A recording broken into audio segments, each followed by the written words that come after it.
how do the San Francisco Giants balance the objective of getting better while still creating opportunities for their top prospects and young players? Welcome into another edition of the Kerry Crowley Show. And today I sit down with my good friend Roger Munter, who writes the There Are Giants Substack. We've got this K-Raj pod we've been doing throughout the offseason, and we are going to discuss the Giants' goals and objectives for the remainder of the offseason, which prospects the Giants could consider trading in a major deal, and what the Giants need to do moving forward at various positions. We'll talk third base, we'll talk shortstop, we'll talk the starting pitching, which is, of course, a big need for San Francisco at the moment. So, about 6 weeks to go until pitchers and catchers report in Scottsdale. Plenty to discuss. Without further ado, here's Roger. All right, a new year, which means our first edition in 2024 of the K-Raj podcast. Kerry Crowley, Roger Munter, back here with you talking Giants baseball. Roger, how are you? My goodness, Kerry, how are we going to cover all of the news that has taken place since we last spoke? No, I'm great. It's been a wonderful holidays, very relaxing. I hope the same for you. Yeah, absolutely. Really looking forward to this too, because you talk about all the news, and I think a lot of Giants fans would have wished that some of that news was better since the last time we spoke. I don't know that we have talked since Yamamoto signed with the Dodgers, since Tom Murphy was the Giants' big signing. There So, you go. yeah, Have we not talked since Yamamoto? I was thinking we had covered that. I was yeah, hoping we had. yeah, exactly. I think maybe we did. We covered that. We covered Jung Hoo Lee, and so Tom Murphy to the Giants has been the move that we didn't cover. Well, and Tom Murphy to the Giants, which makes perfect sense to me, has some implications, does it not? It does. It It would does. certainly seem to end the Joey Bart era with the Giants. It probably means Blake Sable is an optionable piece. And also Tom Murphy, when healthy, big win, doing a lot of work there, has been a fantastic hitting catcher. And I think I don't think there's going to be a platoon at catcher, but I think you're going to see him take his starts against left-handers, which makes sense because Patrick Bailey has always been stronger from the left side traditionally. So yeah, there's a lot of ramifications there. I don't know. Do you want to talk about Joey Bart at all? Well, I don't think we need to spend much time on it, but I do think that for Joey and for the Giants, it's good that he's getting a change of scenery. I think that, all that was placed on him when he was the number 2 overall pick in 2018, that's already difficult. And then 2020, when Buster Posey opts out, the Giants brought up Joey Bart when he just wasn't ready. He didn't have the higher upper level minor league reps that you needed. And I was among the many people who said, bring him up because he gives this team the best chance to win right now. But you were comparing Joey Bart to Tyler Heineman and Rob Brantley at the time. And so it was just going to be difficult for Joey Bart to make that adjustment. And look, there's too much swing and miss in his game. Patrick Bailey surpassed him on the depth chart. And now he becomes a really tradable piece for a Giants team that, Roger, if we're being honest, it probably has to trade some guys this winter to make it a successful offseason right now. I mean, we've talked about that before, and I'm sure obviously this has been a really slow developing winter for a wide variety of reasons. And typically the trade market, I think, develops after the free agent market clarifies. So maybe some of this stuff will break loose, but there are places on the roster where it just is frozen right now because of some of the people there. So they're going to have to trade people. I agree with you that I hope Joey gets a new start somewhere. I think whoever acquires him is acquiring him as a backup catcher. I don't think Joey Bart's going to get a starting position anywhere. He hasn't really earned it. And baseball is Dusty Baker once said, this is not a giving it away business. This is a making you earn it business. He's going to have to go out and make his way now. Hopefully it'll be easier away from the expectations. I do think that, you hear a lot of people talk about, it doesn't matter because the previous regime drafted him. That's not really how baseball organizations think. They want to make the most of the talent they have on hand. And for whatever reason, they weren't able to do that with Joey. We have a few top 100 type guys who that's been true of in a row now. And that needs to be a streak that stops pretty soon, right? They need to find some of these guys, help some of these guys find their way to their real potential and get out of this history they've had the last few years of not being able to develop the potential of their top 100 guys. So Hopefully Joey's the last of those guys we have for a while. I don't know. Do you want to talk trade market? Who do you think, like, when you look at this roster, who do you think is most appealing to another team that they might be able to use in an interesting trade piece? Well, I think that you look at the guys who have value right now, and Joey Bart's value is suppressed because he is a former top prospect who got older, who things didn't pan out for him at the major league level. And so you look at young pitchers are in command. We've seen, the pitching market and free agency, Roger, go crazy. Lucas Giolito, who had a terrible second half of the season, got 38 million from the Red Sox. There are guys, Luis Severino signed for more than $10 million. If you can throw the baseball right now, you're getting money on the free agent market. If Ross Stripling hit free agency today, he might get $12 million. Seriously, that is the point where we're at. And so when you consider that, when you consider what Keaton Winn and Tristan Beck project to do at the major league level, I think those are the two guys that the Giants could dangle in trades and say, look, 5-6 years of team control, these are players who you could legitimately say are worth giving up good talents for. And I think the same is probably true, but not necessarily in the same way for Luis Matos and Wade Meckler, because these are two guys who are, have AAA reps, albeit not many for both of those players. They have major league reps, albeit not many.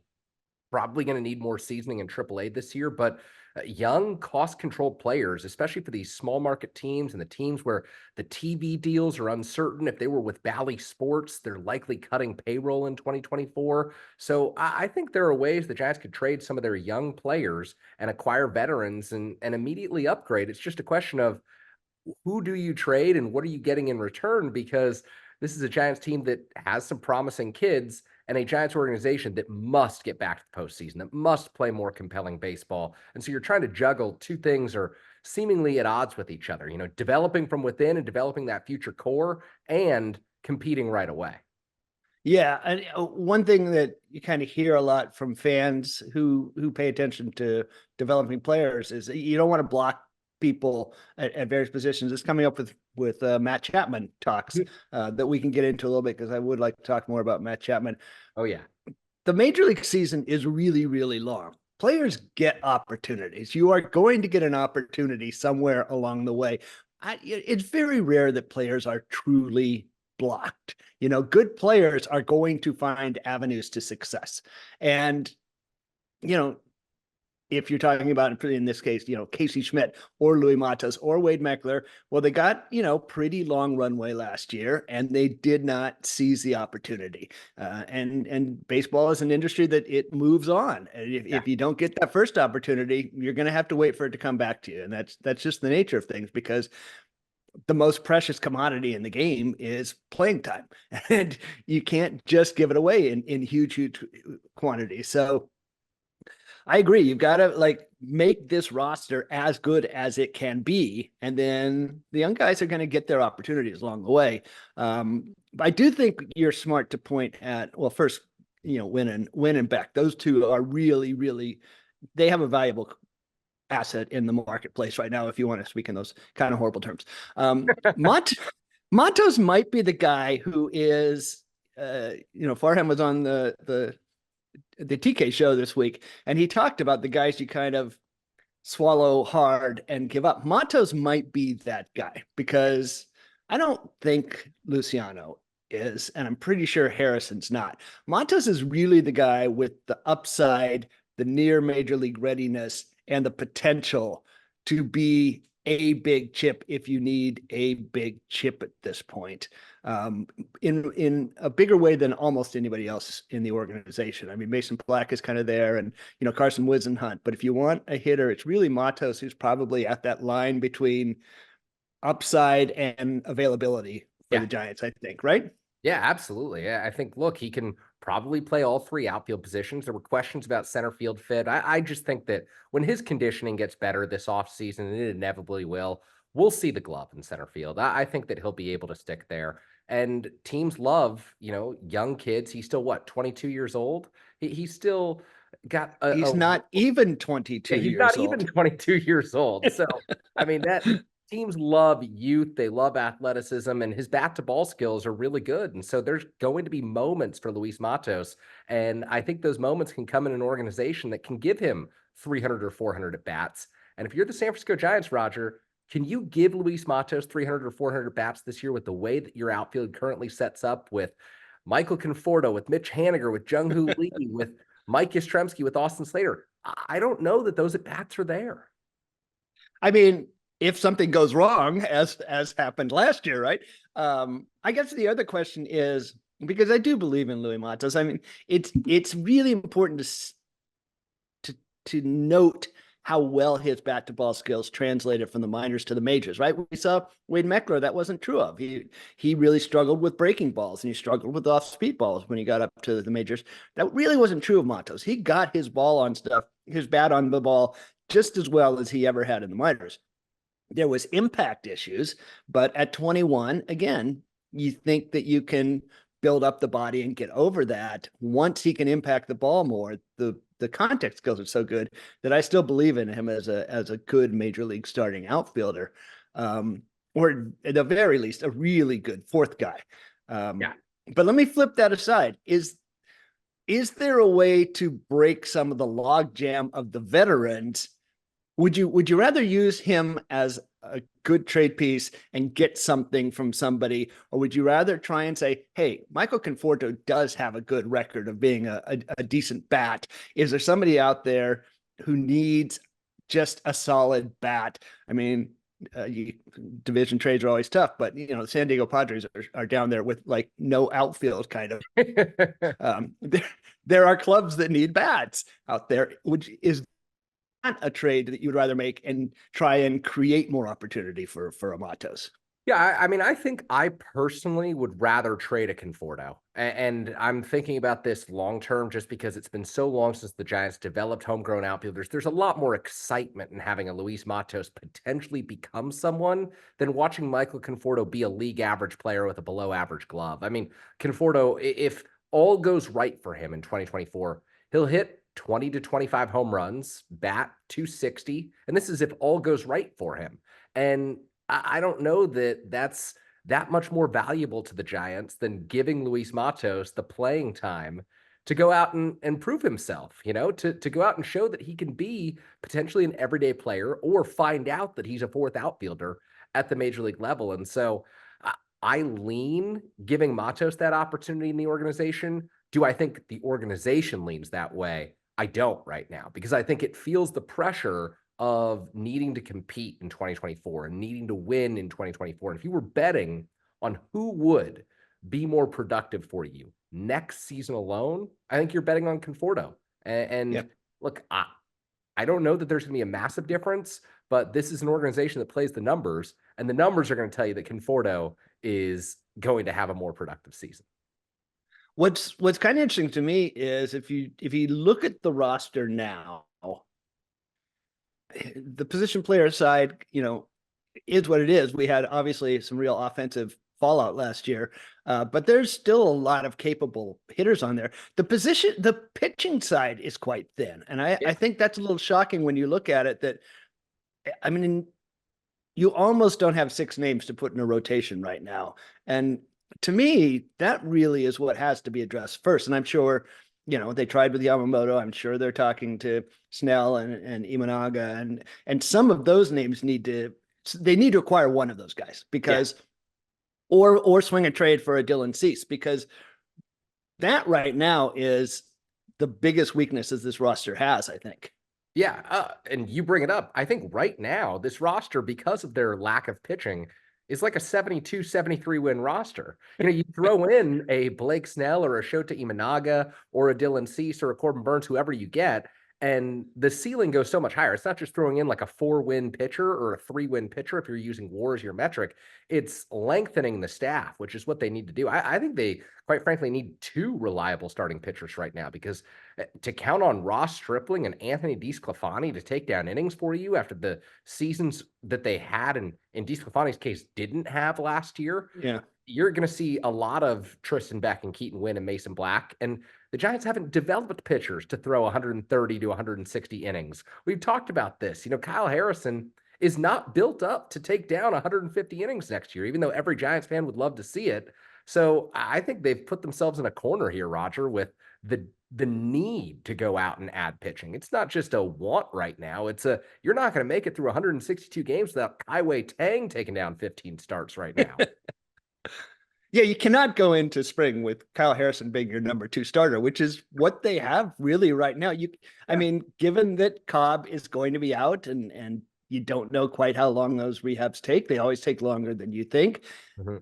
Anthony DeSclafani has essentially not been healthy for 2 years now, and really three of the last four. I don't even know how much future he has on this team, although right now they have to have that arm.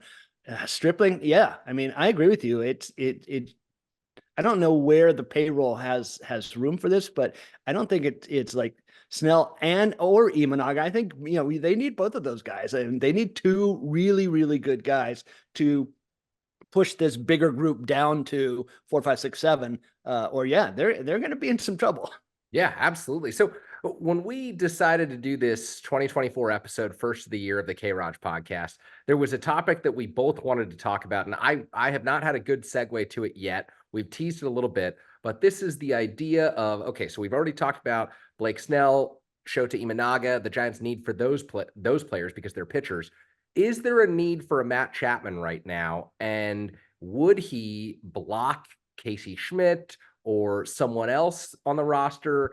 How do you view Matt Chapman? Because he is a very polarizing player. If you read the comments section on my YouTube, The comments don't seem to want any. It's funny because they want something to happen, but they don't want anything in particular to happen. There does seem to be a lot of anti Matt Chapman sentiment, particularly with the presence of JD Davis. And it kind of drives me a little bit crazy. I will say that I understand that JD Davis is a pretty good player and that Chapman is going to be getting older and you're paying, for his past. But there is all the different, I think people tend to think of WAR, if you want to use that, as a linear thing rather than as an exponential thing. JD Davis has spent his career being a 1.5 to 2 WAR player. Matt Chapman has spent his career being a 3 to 4 WAR player. yep, And there's all the difference in the world between those two things. One of them is kind of a platoon bench second division starter. One of them is a really good first division starter. You take that guy, put him on your team. You take the 1.5 WAR guy, put him on your bench. You take the below replacement player, which is what Casey Schmidt was last year, put him in AAA, and you've got like 3 different levels of win there. And yes, it's going to be expensive. And yes, Chapman is going into his decline phase, but he has been a very, very high floor player. And I think that's how you strengthen rosters, that you kind of build it so the sort of good guy becomes the guy who's not used as much. The guy who's causing a problem is your depth in the AAA. And again, I just don't worry about blocking quote unquote prospects. yep. Guys are going to get their opportunity if they prove that they're worthwhile. If it's really, really impossible, they'll still be a useful trade player. You don't really block good players. Good players find a way to prove themselves capable at some point in time, is what I think. Yeah, I completely agree. And I'll use the example of Tyro Estrada entering 2021. He wasn't on the roster. The Giants acquired him in a waiver trade with the New York Yankees after the Yankees DFA'd Tyro Estrada. They brought him in. He went to AAA. He played some games in the big leagues. He really wasn't that big of a factor until Brandon Crawford went on the injured list, and the Giants had to turn the shortstop position over for 10 days to Tyro Estrada. And then over the course of the season, he pitches in at second base. He plays a little third base. He goes to the outfield on occasion. And all of a sudden, he's in the lineup a little bit more because you could count on him a little bit more. He became one of those dependable depth pieces in 2021. They give him the opportunities in 22, 23. And going into next season, he's one of the most dependable players the Giants have. And this is someone who started out as a waiver claim, 40th on the roster, and he wasn't really supposed to be used if all went according to plan. And now he's someone who potentially a Gold Glove second baseman with what he's done. And so I think that you bring up Chapman as raising the floor, and I completely agree with you because he's someone who has look. Matt Chapman's played 150 games almost every season he's been in the bigs, or at least 140. JD Davis never does that. JD Davis has not been used in that way. And when the Giants exposed him during the second half of last season, when he was facing, right-handers and left-handers, when he was playing every day, the numbers plummeted. You know, Mm. the numbers fell off for JD Davis. And, you know, he can be a really effective part-time player if you get him in the right matchups and he's coming off the bench. And, you know, you got a guy who goes on the injured list for 10 days. Well, JD's a great guy to plug in. But you don't want to sign up for 155 games of JD Davis. That's not something that winning teams in the past have done. Yeah, I mean, there are a lot of guys on this roster who have done that, who've worked their way into more playing time. I mean, Lamont Wade Jr. is obviously one of them. Mike Yastrzemski is one of them. JD Davis is too. But putting an even better player on top of that just makes the whole thing work, I think. Which brings me to a topic I really want to circle back around to, and that is the shortstop situation. Yeah, this is good. Now, I really like Marco Luciano getting a chance. There's something exciting about that. If he reaches his potential, he can provide impact for this team in a way that almost nobody else in the organization can. But now you talk about, having that sub replacement guy kind of getting more at bats than you want him to. There is like no plan B right now. It's Luciano, then Tyler Fitzgerald and Casey Schmidt. It's like absolutely no certainty at this position if something goes wrong, if there's an injury. That is a thin depth chart. And I think they have to figure out something about that without necessarily blocking Luciano. But you want somebody who is good, who can be plugged in there if Marco, struggles or gets hurt again, or, any of these things, while still having that playing time open. That's a tricky thing that they have to figure out. Because right now, that is a real, I feel like shortstop has for 15 years been like, this has to go right, because if this one guy gets injured, everything's falling apart. And it's kind of that way again. They've really struggled with this sort of backup shortstop concept somehow. Man, no love for the Kelby Tomlinson era behind Brandon Crawford as the backup shortstop, Roger. Didn't he homer off a shot? I mean, come on. No, but I think that I love me some Joaquin Arias, but yes, yeah, I do think that this is maybe the most interesting element of where the Giants position player, picture lands during spring training, because whether you sign Matt Chapman or not, whether you sign Rhys Hoskins at first base or not, and look, they've got Wilmer Flores and Lamont Wade Jr., so you're probably gonna have to pull off a trade if something like that's going to happen. I think that there's just no perfect fit when you look around Major League Baseball right now and say, the Giants want someone who can play shortstop, but isn't going to block Luciano, but is still going to provide positive contributions at shortstop. Because the player who might be able to do that best is, if you're just looking for an average glove at the position, around all of Major League Baseball, might be Thairo Estrada. Because Estrada plays some shortstop. It's not great. He's above average, very good defender at second base, but he's not a real true shortstop. And so do you go into the season thinking Estrada could be that guy, and then you use Casey Schmidt and Tyler Fitzgerald at second if Luciano isn't ready? Do you bring in a Jonathan India via trade, even though he doesn't play shortstop? Because the Reds, have that logjam of young guys in the infield that they're excited about. And there's like no perfect guy out there to fill the void and still be a decent contributor. yeah, I think that I know the people in the front office look at projections. I just don't think they're going to put all of their money on a lot of guys who don't project to be replacement level players. And everybody kind of behind Thairo fits in that bucket of like, I want to see what Tyler Fitzgerald can do. Do I want to depend on him as the only middle infield backup player I have? So I don't know whether it's, maybe it's just a cheap deal for Tim Anderson or Ahmed Rosario, who, now you talk about a bad defensive shortstop, but still he's a veteran who can hit, who can fill on at second base. Put on the glove and he's lined up there before. You can put the glove on. There's some level of backup certainty that you can get there, or even just like do what the Dodgers did last year when Gavin Lux got hurt, where they trade for Miguel Rojas and say, we know he can go out and play the position. He's not going to hit, but he can play the position. Even something like that, maybe we can see them do. Trading for Adames, it wouldn't be a terrible thing. Again, you're bringing more value to the club, and you can sort of figure out the playing time later as things play out. But it's never bad to bring talent to the club. I think that's what we're saying. Yeah, absolutely. So, question for you on this, because I know that you've studied him through years of minor league baseball. He's been in the organization through 2006, since 2016. Marco Luciano as a shortstop. Is it his position 365 days from now? Is it his position 5 years from now? So I have had so many conversations with people about Marco Luciano as a shortstop, people in the Giants organization going back a lot of years, and it's something people have watched carefully. When I saw him as like a 19-year-old, I kind of thought, I'm not sure it works. He's a tall guy, and he played with kind of a high center of gravity.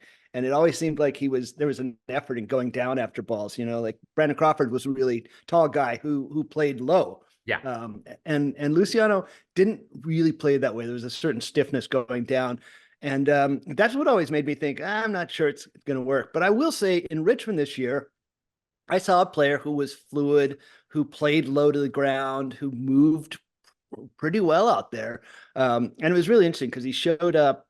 When he first showed up, he hadn't played much shortstop in the spring. He'd had the back and he had a shoulder issue. So he hadn't played defense much when he got to Double-A.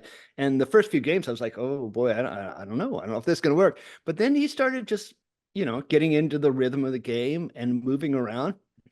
He works really hard on his footwork, and he has, I think, sneaky good footwork.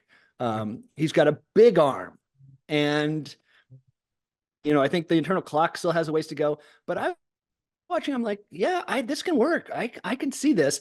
And I'd have conversation with other people in the Giants organization, and they were kind of going through the same thing, I think, where people were saying he looks pretty good out there. By the time he left Richmond, I was thinking, you know what? I think he can be a 30 homer shortstop. So I was really impressed this year. Yeah. It's really interesting. He changed so much both defensively and offensively. His offensive approach changed completely this year. And I was just having a conversation earlier today with Robert Orr, who wrote this great piece for Baseball Prospectus that I can't recommend too much, which was about selective aggression and versus passivity as a hitter. And he actually said, oh yeah, I ran the numbers on AAA, and it's like, yeah, Marco kind of does look a little passive this year. So it'll be interesting to see if they tweak that slightly this year. He was really trying to be patient and work long at bats, and I wonder if they'll dial that back because he left some meat on the table there, I think, with his offensive approach this year.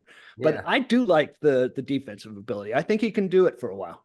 That's very encouraging to hear, and makes me less inclined to believe that the Giants would pull off a trade for an Adames if he can stick there, and maybe more inclined to think that, okay, a Tim Anderson or an Ahmed Rosario is the path forward here, just to cover opening day, the first few months of the season, because of the belief that, in my opinion, that Luciano will take over and seize the position by the All-Star break. I think if there's one development the Giants need to have internally this year at the major league level, maybe the most transformative thing would be Marco Luciano proving he's the everyday shortstop moving forward. Maybe even more so than Kyle Harrison proving that he's a number one or a number two, because Luciano's on the field every single day, taking 500 at bats over a course of a season. Yeah, I was watching your last video. We were talking about the 5 most interesting players to watch, and I know you said Kyle Harrison number one. For me, it's Luciano because of this issue, because of he can provide an impact that no one else really can. Kyle Harrison, who I have great faith in developing into a special player, if he has struggles this year, there is Keaton Winn, there is Mason Black, there is Tristan Beck, but there's no other Marco Luciano. He can do something for this organization right now that I don't think anybody else can do. Yeah. And that's what makes his success or failure so fascinating, a subplot to the 2024 season, that they just haven't had. They've never had a player like this, really. The potential for a 30 homer shortstop is kind of crazy. Yeah. It doesn't exist out there. No. So where does that leave Casey Schmidt in the plans, and where does that leave Tyler Fitzgerald? They'll just get their reps? I think they will get the reps. I think you want to, in a best case, have them in AAA starting out, and fill in as necessary because those opportunities are going to be there. And that's how you work in players. Casey has some things to work on. He obviously had a difficult first season and things looked better at the end of the year. But he had a long time to figure it out at the major league level, and it didn't really work there. So I think, work in AAA, get better. Mike Yastrzemski can tell him the value of keep working, keep getting better, and let opportunities come to you. Matt Chapman's in his 30s. Marco Luciano has had an injury history. Tyro Strato's been on the IL each of the last 2 years. There will be reps to be had for these guys, and you want them to fight for them, and you want them to take them when they come and seize them. Yeah. So we've talked plenty about the position player side of things now. And Roger, I kind of want to ask you this as a last question for us. There's so many interesting things that will just take place naturally over the course of the season, with watching Kyle Harrison pitch, with watching Marco Luciano take his at bats. What's the most interesting thing that you'll be watching for over the next month leading into spring training for the Giants? Oh, what I'll be watching before we get to spring training? Player acquisition standpoint.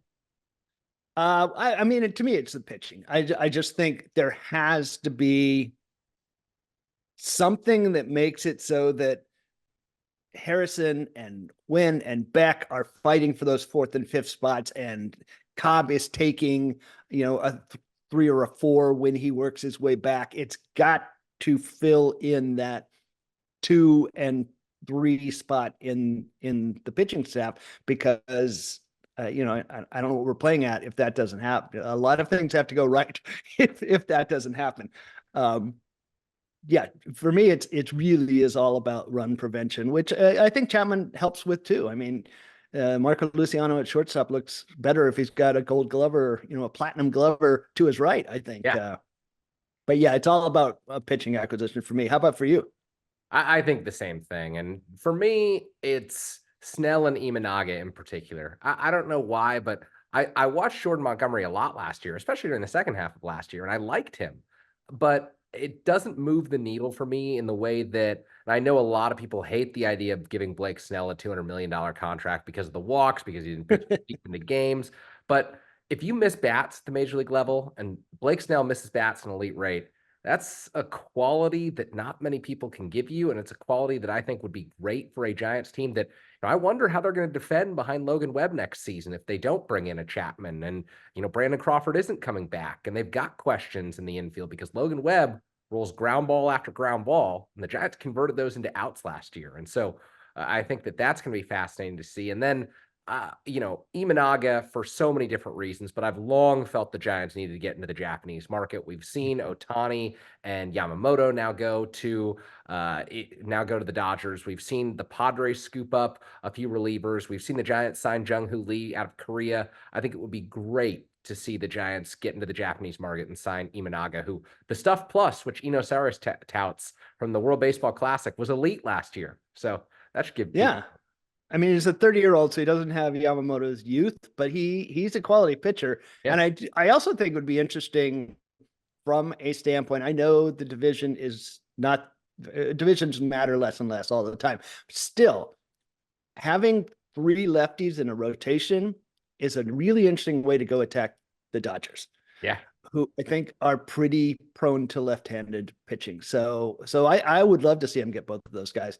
I also will say, so where I thought you were going to ask me the question, what's the thing I'm most going to be watching this year? And really is Jung-Hoo Lee's at-bats.